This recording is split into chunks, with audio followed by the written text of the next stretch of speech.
Thank you, Dale, for the introduction and the opportunity to present to the BC EDA membership. I'm joining you all from the shared and unceded territory of the Ktunaxa and Shuswap people. I'm just one of an equally dedicated team that was part of a wild ride called the Columbia Valley Business and Community Support Team. I hope you enjoy and can learn from our story today. Almost a year ago, on March 10th, Jeremy Stone, director of SFU's CED program, walked our Columbia Valley stakeholders through the process of creating a community economic resilience plan. The common disaster or emergency scenarios we considered that day were related to flooding and wildfire. No one there understood how timely this in-person meeting would become or what our first challenge would be. Because 1 week later, our businesses were shut down due to the pandemic. Just days later, and through the coordination of RDK Area F Director Susan Klobuchuk, a group of local leaders began meeting daily through Zoom to share COVID-19 challenges and resources through this very dynamic situation. This led to regular meetings, collaborative newsletters, co-hosted online presentations and forums, new programs, many grant applications, and eventually a round of renewed region-wide priority setting. The situation in response to COVID-19 were changing each day, but this team coordinated communication and support for local organizations and residents of the region. While we were working online, not all residents were. I quickly connected our local social service organization with the local newspaper. And for the next few months, each weekly newspaper had a full COVID response section, fully supported by external funding. This kept all of our residents informed, and it saved the newspaper as business advertising had dried up in that period. With restaurants closed and people not working, the issue of food security rose to the forefront. Thanks to leadership from the Columbia Valley Food and Farm, an emergency meals program was created and administered by the Columbia Valley Chamber of Commerce. This team was preparing and distributing 120 meals per week. And we began to pull farmer market managers together to ensure that we could sell food safely. As businesses began to reopen, there was a lot of apprehension about the customer experience. Our team helped tell customers about the new COVID precautions through short videos at a variety of businesses, including retailers, restaurants, and golf courses. Before summer came, a collaborative chamber dance video had gone viral. And through the summer, business was brisk. Second homeowners working from home and Canadians looking for bigger spaces and fewer faces meant that the Columbia Valley had one of the busiest seasons ever. Our team began to look at towards the fall and winter, realizing that snowbirds would be a new market opportunity while post-secondary students would need extra support when they weren't able to go off to school. And beyond those niche markets, we took this opportunity to look at the big, tough problems.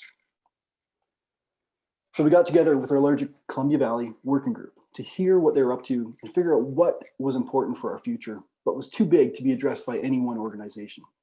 These big problems could only be solved by teamwork and collaboration.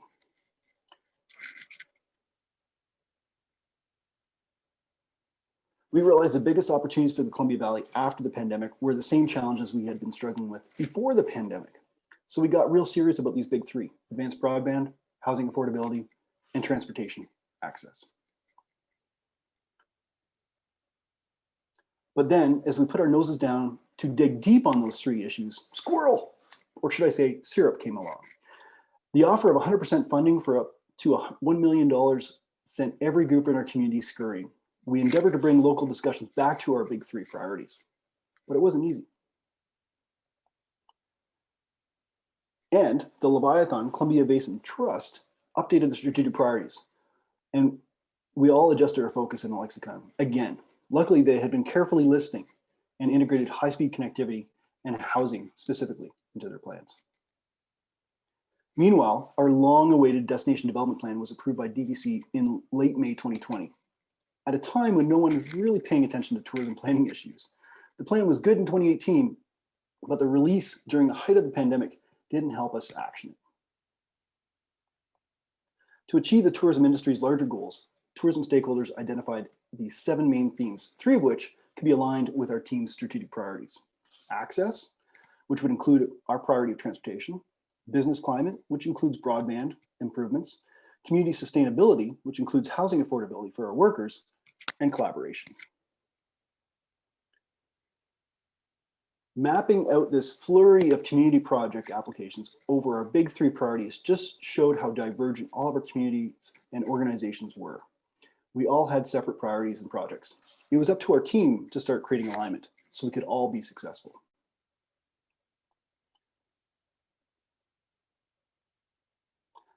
And through our unofficial survey of syrup and COVID response projects, we realized our small community was going in every direction possible, with much of the applications for non-motorized trail development. Whether as a mind map or table, this activity didn't look coherent because, well, it wasn't. So this brings us back to our big three priorities, the tough topics to address, but the really important ones of broadband, housing, and transportation. How do we stay focused on these three? Well, Chris Fields led the development of three not-so-briefs that have become our guides in developing the next generation of projects and work plans. Our first objective is to implement broadband, defined as gigabit fiber, 5G, or Starlink low Earth orbit satellites. Solutions that work toward 100% available and affordable coverage at advanced speeds. Broadband is crucial to education, business, and safety, desired by both residents and businesses. There isn't a business case for the big telcos here, so we have to look out for ourselves. Objective 2, housing affordability, is equally daunting. While we have seen a 30-unit affordable housing project announced and built, we have much, much more to do. We have to enable market-driven solutions that deepen housing choice and affordability through bylaw updates, advocate for amendments to the Residential Tenancy Act, and engage with businesses to develop workforce housing to ensure we all have a local workforce that can enable our employers to grow. On the transportation access side, we aim to develop a public-private sector partnership model that provides a win-win for local services that enables the economy, education, culture, and recreation opportunities for residents, while also maximizing ROI for BC Transit dollars and with good usage rates.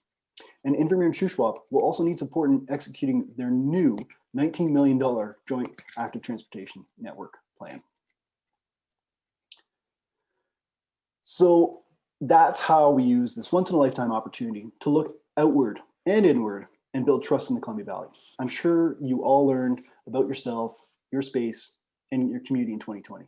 If you did that, you came out of this personally better than before, better than ever.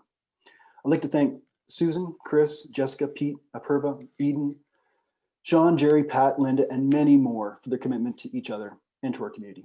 And thanks to the BC ADA for this chance to share our story today.